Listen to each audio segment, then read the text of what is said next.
नमस्कार, खबरें मध्य प्रदेश की आप देख रहे हैं और आपके साथ मैं हूं पुनीत। और इस वक्त की सबसे बड़ी और महत्वपूर्ण खबर आपको बता रहे हैं।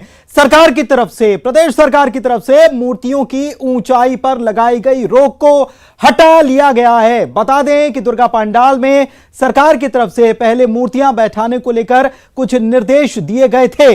इनमें एक निर्देश यह भी था कि मूर्ति की ऊंचाई 6 फीट से ज्यादा नहीं होगी, लेकिन अब इस पर से प्रतिबंध हटा लिया गया है। हालांकि इसके अलावा भी सरकार की तरफ से दुर्गा उत्सव के लिए कुछ नियम कायदे तय किए गए। मसलन पंडाल अब 30 बाय 45 फीट का होगा, वहीं चल समारोह की अनुमति नहीं दी गई है।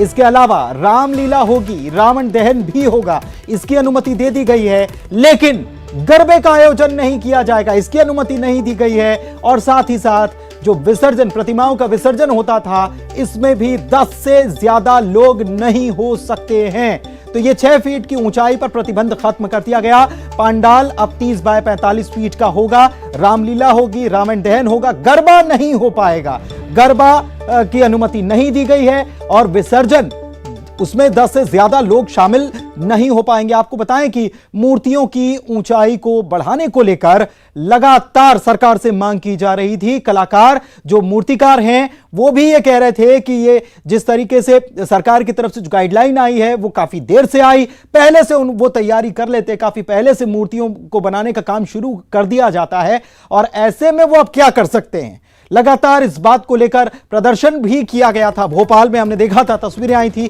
प्रदर्शन किया गया था। यह बड़ी खबर इस वक्त आपको बता रहे हैं कि मूर्तियों की जो ऊंचाई है उस पर से प्रतिबंध हटा दिया गया। ऊंचाई अब पहले जो 6 फीट तय की गई थी, अब वो ज्यादा भी हो सकती है। बाकी नियम कायदे रहेंगे। शरद हमारे सहयोगी हमारे साथ जुड़े हुए हैं भोपाल से, उनके पास चलते हैं। शरद, क्या जानकारी? बिल्कुल, देखिए, जो जानकारी आप दे रहे थे वो एकदम सटीक है। और मुख्यमंत्री शिवराज सिंह चौहान ने कुछ देर पहले ही कोरोना को लेकर एक समीक्षा बैठक की और उस समीक्षा बैठक में ये विषय भी आया, क्योंकि देखिए इससे पहले ही सरकार ने जो लॉकडाउन के नियम थे उनके तहत 6 फीट की ऊंचाई दुर्गा प्रतिमाओं को लेकर भी तय कर दी थी, जिसका कुछ हिंदूवादी संगठन विरोध कर रहे थे। और उन्होंने इस संबंध में मुख्यमंत्री शिवराज सिंह चौहान को कल एक ज्ञापन भी दिया था, जिसमें ये मांग की गई थी कि 6 फीट की प्रतिमा का जो नियम है उसको लागू ना किया जाए, प्रतिमाएं बड़ी करने की अनुमति दी जाए। तो इसमें छूट दे दी गई है। अब जो अधिकतम ऊंचाई है वो उस पर 6 फीट का नियम लागू नहीं होगा। हालांकि जो पंडाल है उसकी ज़रूर सीमा तय की गई है, 35 बाय 40 का होगा। साथ ही साथ में जो विसर्जन है उसको लेकर भी नियम तय कर दिए गए हैं। 10 लोगों से ज़्यादा नहीं मौजूद रहेंगे। जो पंडाल होंगे उनमें सोशल डिस्टेंसिंग का पालन करना होगा। ठीक है। एक और बात है कि जो गरबा है उसका आयोजन नहीं किया जाएगा, लेकिन रामलीला और रावण दहन के जो कार्यक्रम है वो किए जा उसका सकेंगे। आयोजन हो सकता है, लेकिन उसमें भी कोरोना गाइडलाइन का पालन लोगों को करना होगा, मास्क लगाना होगा, सोशल डिस्टेंसिंग अपनानी होगी, साथ ही सैनिटाइजर की भी व्यवस्था यहां पर रखनी होगी। इस बात के लिए भी कह दिया गया। शुक्रिया आपका इस जानकारी के लिए शरद। और आगे बढ़ते हैं, अगली खबर की बात करते हैं। ग्वालियर से इस वक्त की बड़ी खबर आपको बता रहे हैं। ग्वालियर खंडपीठ ने, हाईकोर्ट की ग्वालियर खंडपीठ ने एक बड़ा फैसला दिया है। चुनाव आ रहे हैं, उपचुनाव होने वाले हैं, और हमने देखा है बीते दिनों जो हालात बने कोरोना काल में, किस प्रकार से सभाएं की जा रही थी और कैसे भीड़ जुटाई जा रही थी। तो चुनावी सभाओं में भीड़ नियंत्रण पर एक फैसला ग्वालियर खंडपीठ ने, हाईकोर्ट की ग्वालियर खंडपीठ ने दिया है। 100 से ज्यादा लोगों की भीड़ होने पर शिकायत की जा सकती है, और शिकायत करने का अधिकार आम आदमी के पास भी है। आम आदमी भी इसको लेकर एफआईआर करवा सकता है, फोटो खींचे और एफआईआर दर्ज करवाई जा सकती है। एक एडवोकेट की तरफ से यह याचिका दायर की गई थी कोर्ट में, और इस पर कोर्ट ने फैसला सुनाया है और कहा है कि एक आम व्यक्ति भी इसकी शिकायत कर सकता है, एफआईआर करा सकता है, और इसकी फोटो खींचनी होगी और इसके बाद एफआईआर दर्ज कराई जा सकती है। आपको बताएं कि कोरोना की गाइडलाइन, तमाम गाइडलाइन जारी की गई हैं, और यह भी इसमें से एक है कि 100 से ज्यादा लोग इकट्ठे नहीं हो सकते। सभाएं की जाएंगी, लेकिन 100 से ज्यादा की भीड़ नहीं हो सकती। और अगर ऐसा होता है तो एक आम आदमी भी शिकायत कर सकता है, जाके एफआईआर करवाई जा सकती है। कोरोना गाइडलाइन का उल्लंघन किया जा रहा है और एक तस्वीर खींचनी होगी, और एक आम आदमी भी इसको लेकर एफआईआर और शिकायत कर सकता है।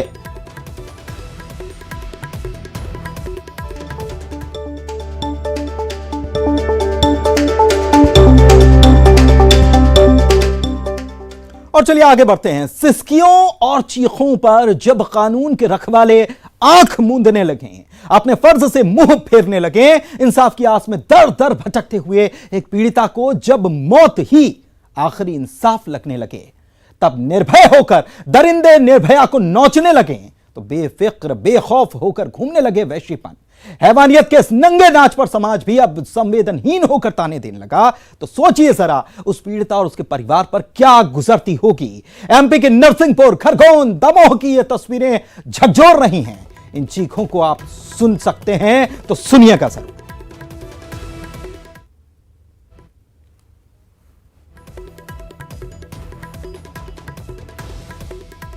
5 आरोपी गिरफ्तार कर लिए गए नरसिंहपुर के मामले में। खरगोन में भी मामला सामने आया और छतरपुर में भी छेड़छाड़ की गई, नाबालिग से छेड़छाड़ की गई और यह शिकायत सामने आई। यकीनन इस मामले में एक्शन हुआ। चौकी प्रभारी मिश्रा लाल कोडारे और थाना प्रभारी अनिल सिंह पर कार्रवाई हुई। दोनों पर मामला दर्ज हुआ। चौकी प्रभारी मिश्रा लाल की गिरफ्तारी हुई। सीएम इस मामले में सख्त दिखाई दिए। सीएम के निर्देश पर एएसपी राजेश तिवारी, एसडीओपी सीताराम यादव को हटा दिया गया। 5 आरोपी गिरफ्तार हो गए। अब दर्द खरगोन की उस नाबालिग लड़की का देख लीजिए, जिसे सुन आपकी रूह कांप जाएगी, जो अपने भाई के साथ घर पर थी। तभी 3 दरिंदे आते गए, पानी पीने के बहाने पानी पीते गए और फिर शराब की डिमांड करते गए। जब ये डिमांड पूरी नहीं होती तो घर से लड़की को उठाकर ले जाते गए। लड़की के भाई से मारपीट करते गए, खेत पर वहशीपन का खेल खेलते गए और लड़की को फेंक कर चले जाते गए। ये आरोप खुद पीड़िता के भाई ने लगाए हैं। इन दरिंदों की तलाश लगातार जारी है। एसआईटी का गठन किया गया है। आरोपियों पर 30,000 का इनाम घोषित कर दिया। बेटी किसी की भी हो, बेटी कोई भी हो, लेकिन किसी को अधिकार नहीं है कि उसकी अस्मत के साथ इस प्रकार से खिलवाड़ करे। और अगर इस प्रकार का कोई दुस्साहस करता है तो उसके खिलाफ त्वरित कार्रवाई होना चाहिए। लेकिन दुर्भाग्य है, न तो यूपी में कार्रवाई हो रही है और 22 तारीख को उसके साथ गलत काम किया गया है, जिसकी रिपोर्ट पर थाना गैसाबाद में अपराध पंजीबद्ध किया गया। अपराध की विवेचना की जा रही है और प्रत्येक बिंदु पे जांच की जा रही है। छतरपुर के गांव में एक नाबालिग लड़की छेड़छाड़ का शिकार हुई, जो चीखते हुए अपने पिता को बुलाने गई। पिता ने आरोपियों के खिलाफ आवाज उठाई तो उन आरोपियों के गुस्से का शिकार होना पड़ा। इसके माता पिता भी लड़की के खेत पर ही थे, तो उसने आवाज लगाई। इसके माता पिता भी आ गए मौके पर और उन्होंने उक्त व्यक्ति से कहा कि ये घटना क्यों करी, इस तरह की हरकत क्यों करी। तो जब ऐसे विरोध किया, उनके द्वारा विरोध किया गया, तो जो संबंधित दूसरा व्यक्ति है, फूलचंद यादव करके एक व्यक्ति था, तो उसने पीड़िता के पिता के साथ डंडे से मारपीट करी और जान से मारने की धमकी देते हुए वहां से चले गए मौके से।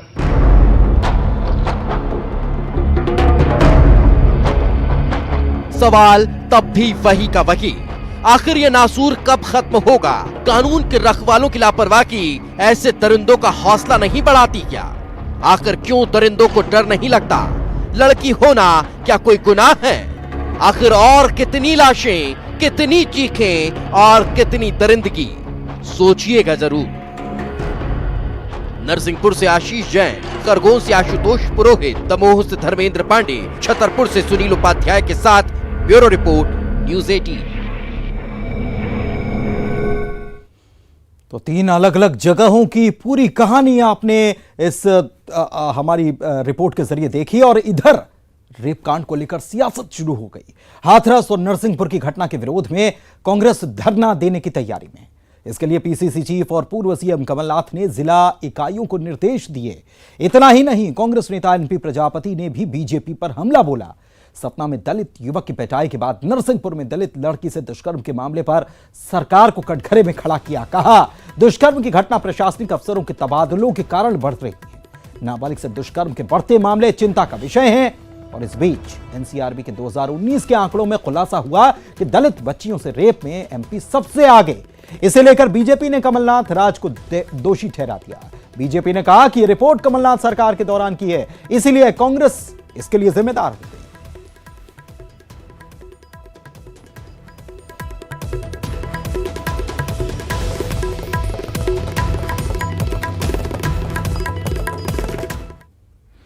मेरा सीधा कहना है, क्या हो गया मेरे प्रशासन को, क्या हो गया महकमे को?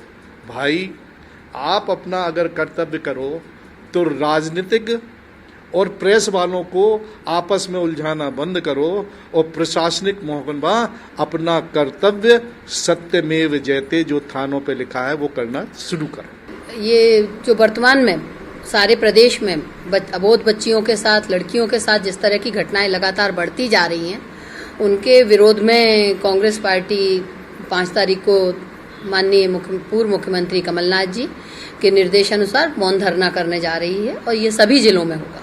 रिपोर्ट आई है वो कमलनाथ जी की सरकार की रिपोर्ट आई है। कमलनाथ जी की सरकार मध्य प्रदेश में सिर्फ लूट का काम कर रही थी। बीजेपी को पढ़ना ही नहीं आता, ये बिना पढ़े लिखे लोग, इनका जो है लॉकर में जमा रहता है दिमाग। पूरी रिपोर्ट पढ़ोगे ना, अब पूरी रिपोर्ट पढ़ोगे तब जाके सच सामने आएगा। 54% रेप कम हुए हैं। और अब बात कांग्रेस खेमे से निकली बड़ी खबर की। खबर दरअसल यह है कि कांग्रेस में बाकी बची 4 सीटों पर पेच फंस गया है। जी हां, इन 4 सीटों पर कौन होगा कांग्रेस की तरफ से उम्मीदवार, इसको लेकर अब तक कोई फैसला नहीं हो पाया। बताएं कि कांग्रेस ने 28 विधानसभा सीटों पर हो रहे उपचुनाव में से 24 सीटों के लिए तो अपने उम्मीदवार तय कर दिए, लेकिन 4 सीटों पर मामला ज्यादा ही पेचीदा हो चुका है। आलम यह है कि कल मुकुल वासनिक ने इन 4 सीटों पर दावेदार रहे सभी लोगों से बातचीत की थी, लेकिन मामला सुलझा नहीं। लिहाजा अब यह बात दिल्ली दरबार तक पहुंच चुकी है। जानकारी के मुताबिक रात 8 बजे पीसीसी चीफ कमलनाथ इसको लेकर बैठक करेंगे, जिसमें मुकुल वासनिक भी वीडियो कॉन्फ्रेंसिंग से जुड़ेंगे। तो 4 सीटों पर पेंच फंसा हुआ है और यह पेंच सुलझाने की कोशिश लगातार की जा रही है। मुकुल वासनिक कल कोशिश कर रहे थे, काफी देर तक बैठक करते रहे, जो भी दावेदार हैं सबको बुलाया, सबसे बातचीत की, लेकिन पेंच सुलझा नहीं पाए और अब यह मामला दिल्ली तक पहुंच गया है। कमलनाथ इसको लेकर बैठक करने वाले हैं। हालांकि यह कहा जा रहा था कि आज लिस्ट आ जाएगी, 4 नामों का ऐलान हो जाएगा। वक्त हालांकि अभी बाकी है, लेकिन क्या यह पेंच सुलझा लिया जाएगा? कल पूरी भरपूर कोशिश की गई कांग्रेस की तरफ से, लेकिन कामयाबी नहीं मिल पाई।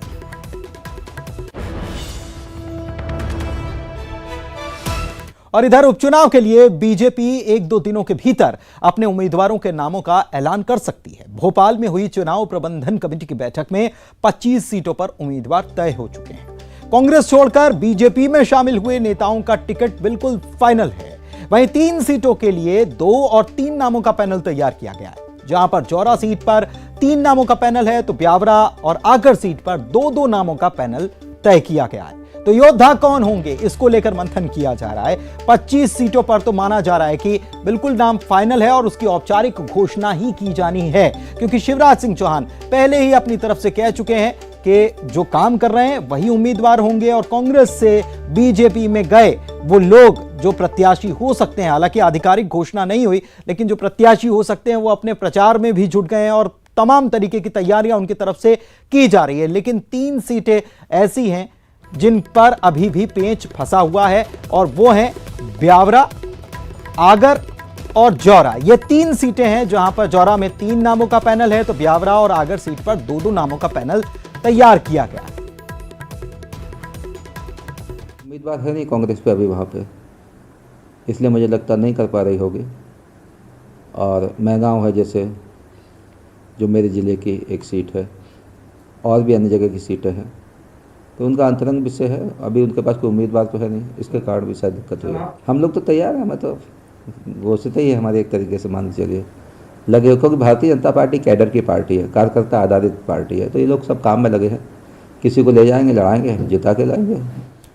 तो बीजेपी कह रही है कि मान के चलिए कि हमारे तो प्रत्याशी घोषित ही हैं, मान लिया, लेकिन कार्यकर्ता कहीं ना कहीं मानने के लिए तैयार नहीं। बगावत हो गई। बगावत कैसे हुई? बीजेपी मुख्यालय में हंगामा खड़ा हो गया। आज बीजेपी के कार्यकर्ता पहुंच गए और हंगामा करने लगे। ब्यावरा से कार्यकर्ता पहुंचे थे, उन्होंने हंगामा कर दिया। यहां पर दरअसल प्रस्तावित उम्मीदवार जिसकी खबर उन्हें लगी, इसका विरोध वो दर्ज कराने लगे। नारायण पवार का विरोध दर्ज करा रहे हैं और कह रहे हैं कि नए चेहरे को टिकट दिया जाना चाहिए। देखिए, यह हाथ में पोस्टर लेकर भी पहुंचे थे छपवाकर। सोशल डिस्टेंसिंग की धज्जियां उड़ रही हैं, इस बात को नजरअंदाज आप कर सकते हैं क्योंकि राजनीतिक दल भी आजकल कर दे रहे हैं, लेकिन ब्यावरा मांगे नया चेहरा, हाथ में ये पोस्टर लेकर पहुंचे।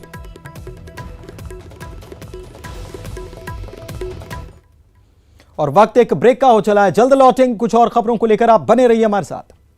ब्रेक के बाद आपका स्वागत है। खबरें मध्य प्रदेश की आप देख रहे हैं। उपचुनाव की सरगर्मियों से गरमाए सियासी पारे को पूर्व मुख्यमंत्री और पीसीसी चीफ कमलनाथ ने और ज्यादा गरमा दिया। कमलनाथ ने हाटपिपलिया में चुनावी सभा को संबोधित किया और मुख्यमंत्री शिवराज सिंह चौहान पर हमला बोला। कहा, शिवराज जी अब आकर मेरे से 15 महीनों का हिसाब मांगते हैं तो मैं हिसाब देने के लिए तैयार हूं। 15 महीने थे मेरे पास, 2.5 महीने लोकसभा चुनाव और आचार संहिता में चले गए, 1 महीना इनकी सौदेबाजी में चले गया। मेरे पास 11.5 महीने थे और आइए मैं आपको हिसाब देता हूं। आप 15 साल का हिसाब किताब दीजिए। आप 15 साल की बात नहीं करते, मेरे से हिसाब मांगते, चुनौती देते हुए नजर आए कि एक मंच पर आ जाएं, मुकाबला कर लें, बात कर लें, पता चल जाएगा, दूध का दूध पानी का पानी हो जाएगा। कमलनाथ ने शिवराज सिंह चौहान को चुनौती जी अब आके मेरे से 15 महीनों का हिसाब मांगते, चिल्लाते फिरते हैं कि कमलनाथ 15 महीने का हिसाब दो। शिवराज जी मैं हिसाब देने को तैयार हूं, आ जाइए, वहां खड़े हो जाइए, जनता के सामने आ जाइए, आप खड़े हो जाइए। 15 महीने नहीं थे मेरे पास, 2.5 महीने तो लोकसभा चुनाव और आचार संहिता में गए, सही है। 1 महीने इनके सौदेबाजी में गया, मेरे पास तो 11.5 महीने थे। आइए मैं आपको हिसाब देता हूं, आ जाइए। आप 15 साल का हिसाब किताब दीजिए। आप 15 साल की तो बात नहीं करते, मेरे से हिसाब मांग रहे हैं। किस बात का हिसाब मांग रहे हैं? और वहीं कमलनाथ के दिए चैलेंज पर सहकारिता मंत्री अरविंद भदौरिया ने पलटवार किया। कहा, शिवराज जी से क्या बहस करते हो, कभी हमसे भी बुलाकर बहस कर लो। से क्या बहस करते हो, अरविंद भदौरिया से कभी बुला के बहस कर लो, किसी मीडिया प्लेटफॉर्म पे बहस कर लो। जो 15 महीने की सरकार रही, एक कोई विकास का कार्य मध्य प्रदेश में कोई किया है तो बताएं, लेकिन एक जगह आपने किया है, मैं आपकी तारीफ भी करता हूं। एक जगह आपने बहुत विकास के लिए 12,000 करोड़ रुपए अकेले छिंदवाड़ा में लेके गए। आप मध्य प्रदेश के मुख्यमंत्री थे, आप अकेले छिंदवाड़ा के मुख्यमंत्री नहीं थे। मैं कमलनाथ जी को कहना चाहता हूं, 7 लाख हेक्टेयर लैंड में सिंचाई होती थी, शिवराज सिंह चौहान 42 लाख हेक्टेयर तक लेके गए। आपने 2 हेक्टेयर की भी कभी प्लान किया, कोई योजना लागू किया है? अगली खबर बताते हैं आपको। भोपाल में 3 तलाक की खबर है। राजधानी में एक बार फिर से 3 तलाक हुआ। पति ने नवविवाहिता को तलाक दे दिया। पीड़िता ने अब थाने में पूरा मामला दर्ज कराया है। शिकायत लेकर पहुंची, कोहे फिजा थाने पहुंची और पूरी रिपोर्ट दर्ज कराई। नवविवाहिता है और उसे 3 तलाक दे दिया गया। अपने पति के खिलाफ, सास के खिलाफ, देवर पर मामला दर्ज कराया है पीड़िता ने और 10 लाख रुपए की डिमांड की गई थी और डिमांड जब पूरी नहीं की गई तो तलाक दे दिया गया, ऐसा आरोप लगाया। आरोपियों की अभी गिरफ्तारी नहीं हुई है इस मामले में। यह बड़ी चौंकाने वाली बात।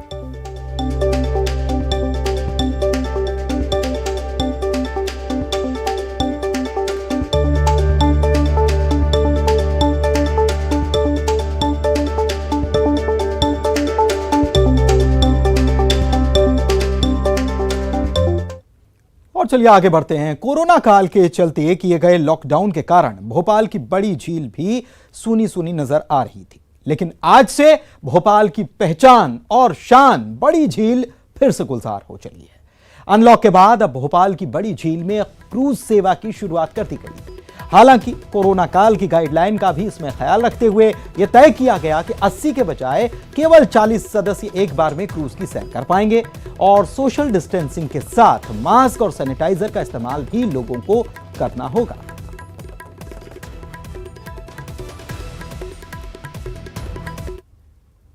और इसी के साथ इस बुलेटिन में फिलहाल इतना ही।